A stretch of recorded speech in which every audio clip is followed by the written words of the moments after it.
Hello and welcome to the channel. I am Brianna and this is my sister Alyssa. Hello. And we are the hosts of Culture in Between, a podcast all about exploring the unique experiences of people who grew up in a culture outside of their parents' culture.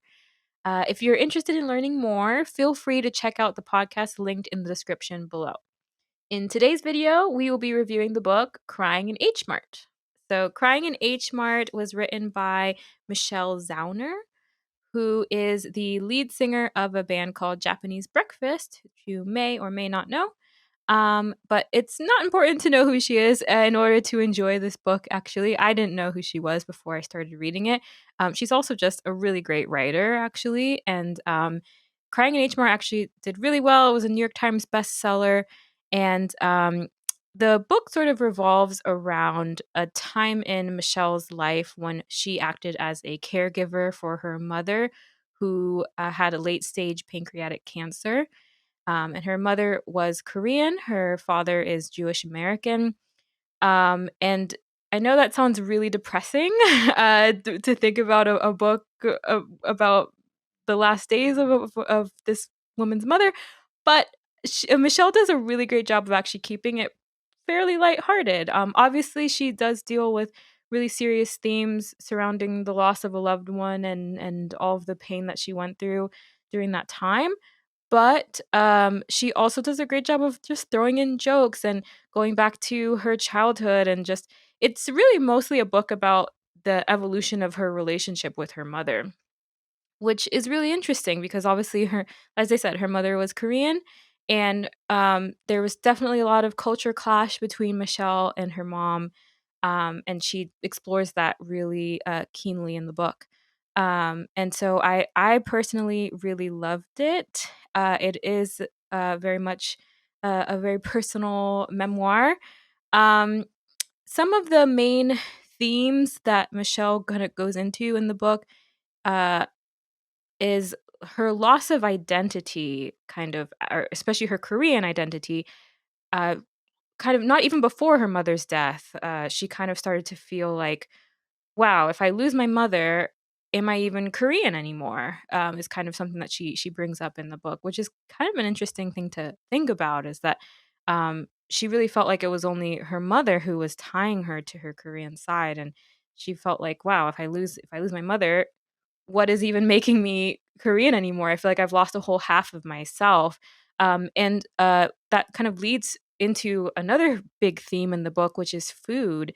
So, how Michelle kind of tries to remedy that feeling of loss or the void of her Korean identity is by kind of exploring Korean food and learning how to make a lot of different Korean foods for her mother and even after her mother's death for herself.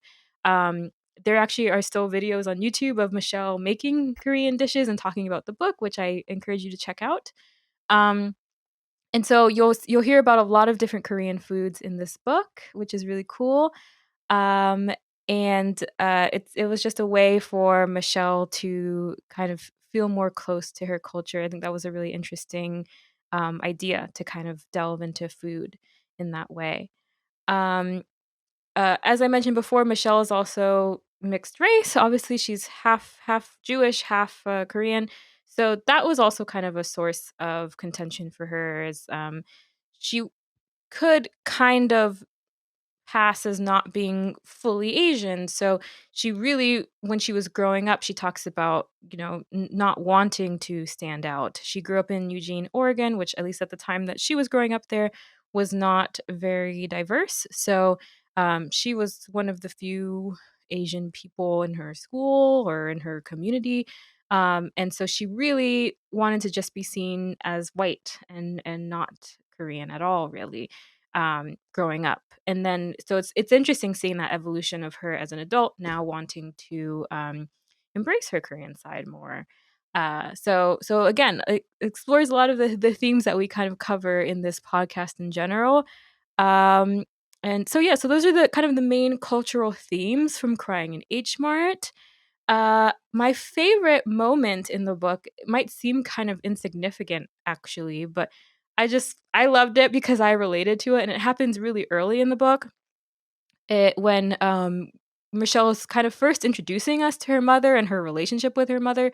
And Michelle describes a time when she was very young, when I think she like fell out of a tree, or somehow she hurt herself. Wow. Yeah, she somehow hurt herself. That could be a serious injury. Yeah, I don't know, something like she somehow hurt herself outside. Okay. And her mother comes running and like sees her, and she's like crying and hurt and like bleeding, and her mother like gets upset with her for like hurting herself and doesn't even really like show her any sympathy that she's like in pain. And Michelle kind of describes that as like she feels like her white friends or her just American friends, their mothers, like if they saw them hurt, they would like take them to the hospital and be like, oh my gosh, like, are you okay? Like, I'm so sorry, and blah blah. And like her mom was there like being upset with her. And Michelle actually describes in the book that it was almost like her mother saw her getting hurt as like an affront to herself, to her mother herself, as if like Michelle was like an extension of her, And I thought that was kind of an interesting observation. And I just really related to that because I think that's the same way my mom would react. I mean, like, I was never a very like adventurous child, so I don't think I ever really, I mean, I'm sure I did hurt myself at some point, but Brianna's one of the least athletic people. Exactly. Yeah, we'll get into that one she day. She's always loved to read. Yeah, yeah. I just like to read, and you can't hurt yourself reading generally. So, So my mom, I don't remember a time when my mom got mad at me in that way for hurting myself, but I feel like there have been instances where something similar has happened, and she gets upset when probably non-immigrant parents would not and would show you a little more sympathy or empathy. So I just thought that was an interesting moment early on in the book that helped me really relate to it and solidify that this was something that I was going to enjoy. So I want to go into my favorite quote. Going into the book. Yes. All right. So let's go into the book. So this again is very early on into the book. Let me see if I can find it here. Okay, yeah, it's just kind of very early on. And here she says, within 5 years, I lost both my aunt and my mother to cancer. So, when I go to H Mart, I'm not just on the hunt for cuttlefish and 3 bunches of scallions for a buck. I'm searching for memories. I'm collecting the evidence that the Korean half of my identity didn't die when they did. H Mart is the bridge that guides me away from the memories that haunt me of chemo head and skeletal bodies and logging milligrams of hydrocodone.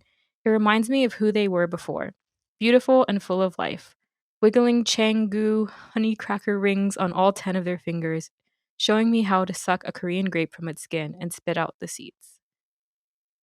So yeah. So like I said, that kind of just explores like kind of her search in the book for her identity and what it means after her mother's death. And it leads us back to why she was an H Mart, which you'll hear about in the first chapter of the book if you read it.